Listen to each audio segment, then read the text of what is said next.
Penyakit denggi adalah penyakit bawaan vektor yang disebabkan oleh virus denggi yang terdiri daripada 4 jenis virus.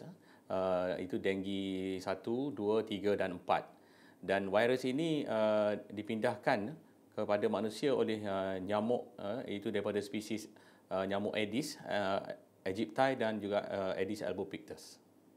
Di Malaysia, penyakit denggi ini adalah merupakan satu penyakit yang memang biasa kita lihat daripada kemasukan di hospital dan sebagainya.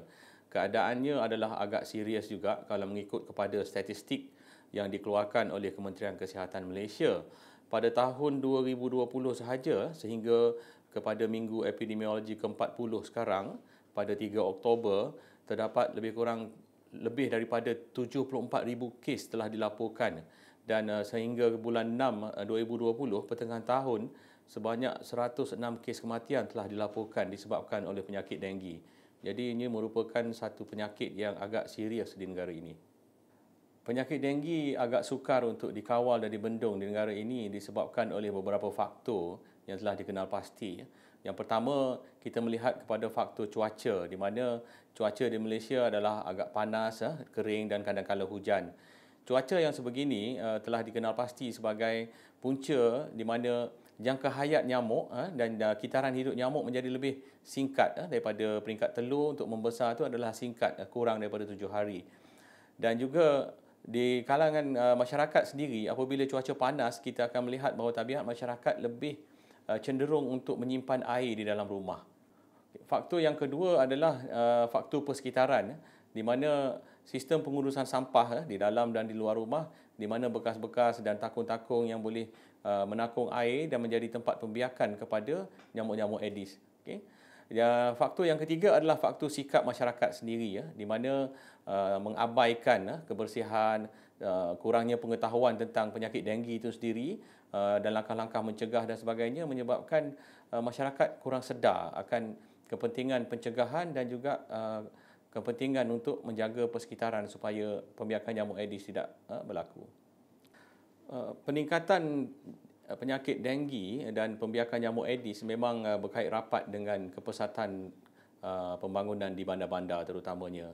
Kerana apabila berlakunya perpindahan, contohnya perpindahan daripada kawasan luar bandar ke kawasan bandar, ia akan mewujudkan persekitaran kediaman yang pelbagai. Dan of course, kalau kita tengok apabila kawasan kediaman yang tidak tersusun dan tidak teratur, suasana persekitarannya memang agak sesuai untuk pembiakan nyamuk Aedes dengan sistem peparitan, sistem pelupusan sampah dan sebagainya yang tidak berapa terkawal. Yang kedua adalah apabila kepesatan perbandaran ni akan menyebabkan berlakunya lebih banyak construction, pembinaan bangunan, pembinaan rumah-rumah dan kedai-kedai dan sebagainya. Dan kawasan pembinaan memang telah terbukti menjadi salah satu punca utama kepada tempat pembiakan nyamuk Aedes dan penularan penyakit demam denggi. Mengikut definisi asal, demam denggi kita klasifikasikan kepada demam denggi biasa, demam denggi berdarah dan juga denggi shock syndrome atau sindrom kejutan denggi. Demam denggi biasa adalah apabila seseorang itu mengalami demam yang tinggi selama beberapa hari, biasanya 2 hingga 5 hari, dan seterusnya ada mengalami ruam-ruam dan sedikit ada pendarahan seperti di hidung dan di gusi. Manakala kalau untuk demam denggi berdarah pula adalah situasi yang mana lebih teruk, di mana selain daripada demam dan tanda-tanda denggi biasa, pendarahan juga berlaku dengan agak serius, di mana pendarahan boleh berlaku pada organ-organ dalaman seperti di dalam perut dan juga menyebabkan di mana pengumpulan cecair-cecair badan di dalam paru-paru dan juga menjurus kepada kegagalan organ-organ dalaman badan. Dan pada hujungnya, sekiranya tidak dirawat, pesakit denggi akan mengalami apa yang kita panggil sebagai denggi shock syndrome atau sindrom kejutan denggi, di mana akan menjejaskan sistem sirkulasi darah seseorang penghidap denggi. Pesakit akan mengalami tekanan darah yang rendah, nadi yang tidak stabil dan seterusnya boleh menyebabkan seseorang itu koma dan boleh menyebabkan kematian. Manakala definisi klinikal yang biasa digunakan sekarang adalah terbahagi kepada tiga, ya. Denggi dengan tanda-tanda amaran, denggi tanpa tanda-tanda amaran dan juga severe denggi ataupun denggi yang teruk. Demam denggi tanpa tanda-tanda amaran biasanya pesakit akan hadir dengan demam dan simptom-simptom seperti loya, muntah, sakit-sakit badan dan sedikit ruam.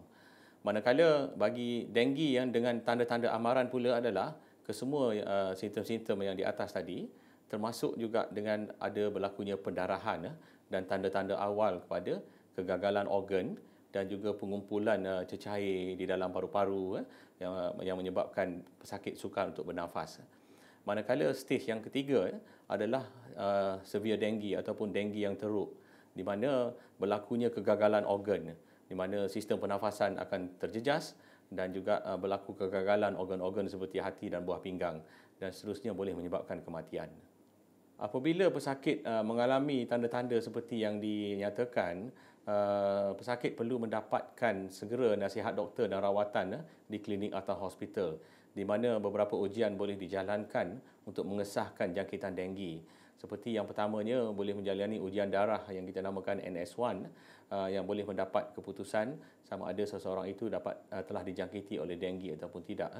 Terdapat juga ujian untuk serologi untuk mengenal pasti antibody di dalam badan seseorang pesakit, sama ada IgG atau IgM, untuk melihat sama ada jangkitan tersebut baru berlaku ataupun seseorang itu pernah dijangkiti sebelum ini.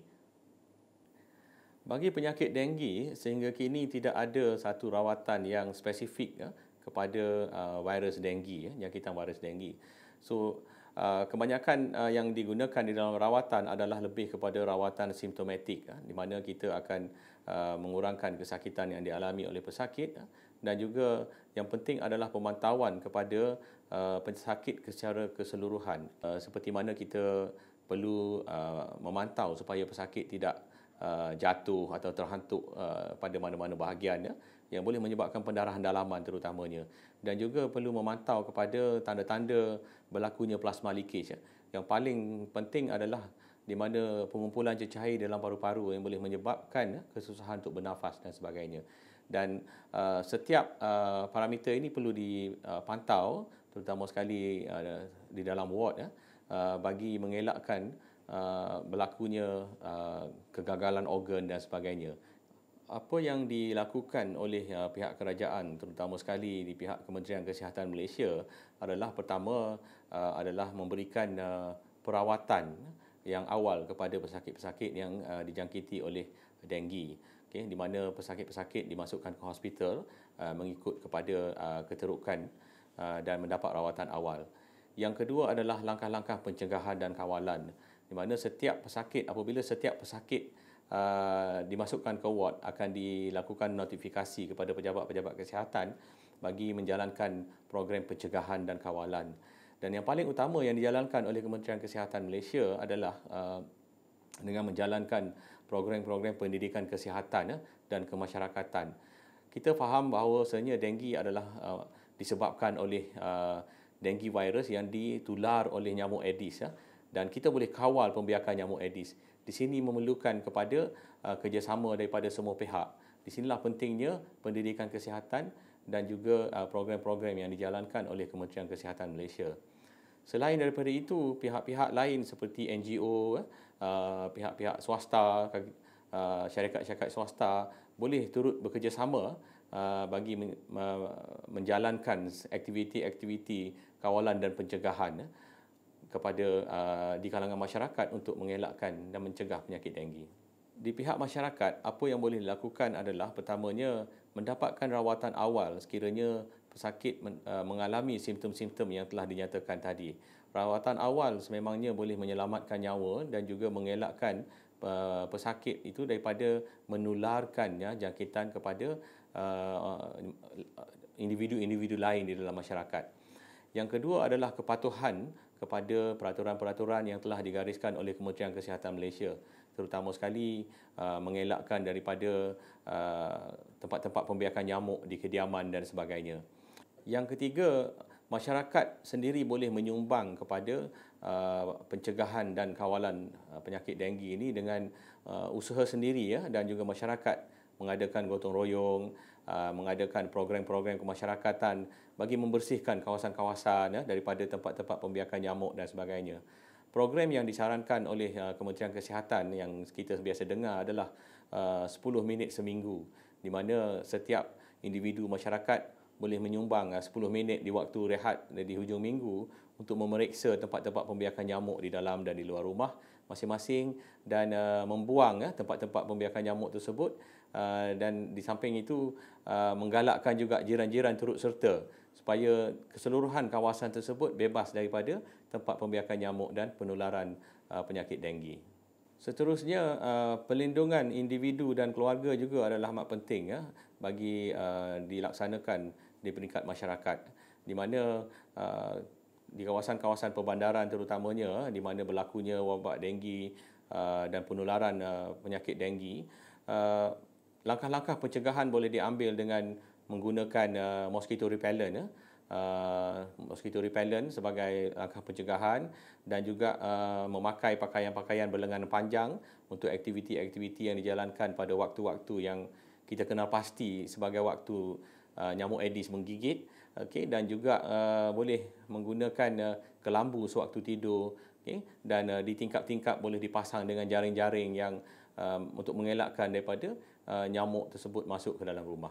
Segala usaha yang dijalankan oleh pihak Kementerian Kesihatan Malaysia dan beberapa agensi kerajaan lain termasuk daripada pihak berkuasa tempatan dalam melaksanakan kempen-kempen dan program-program serta penguatkuasaan bagi mencegah dan mengawal penyakit denggi ini, pada saya merupakan satu sumbangan yang besar dalam memastikan peningkatan atau penurunan kes-kes denggi yang kita hadapi dari tahun ke tahun.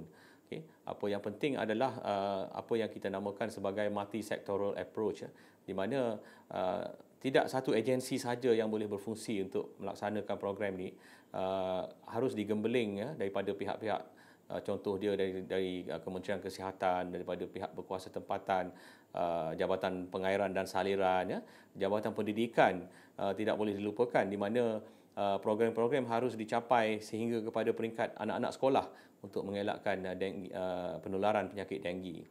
Dan dari segi penguatkuasaan, apa yang dilaksanakan di bawah Akta Kawalan Penyakit Berjangkit 1988 dan satu lagi akta di mana Akta Pemusnahan Serangga Pembawa Penyakit 1975 pindaan 2000, memang jelas memberikan kuasa mutlak kepada pihak Kementerian Kesihatan untuk menguatkuasa peraturan-peraturan tertentu bagi memastikan tiada tempat-tempat pembiakan nyamuk dan sebagainya. Jadi elemen pendidikan kesihatan, program-program yang dijalankan untuk pencegahan denggi serta penguatkuasaan itu adalah merupakan elemen yang penting yang banyak membantu di dalam program kawalan penularan denggi di negara kita.